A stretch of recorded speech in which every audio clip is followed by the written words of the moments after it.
danskere elsker at spise flødeboller. Statskassen kan også godt lide flødeboller, for der er nemlig en særlig flødebolleafgift. Denne flødebolle koster 3 kroner. Der er 60 øre i moms og en flødebolleafgift på 1 krone og 3 øre.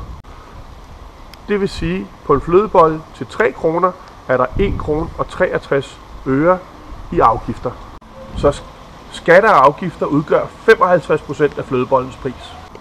Jeg hedder Henrik Sørensen, og jeg stiller op til folketingsvalget den 18. juli for det konservative Folkeparti i Københavns Omegns Storkreds.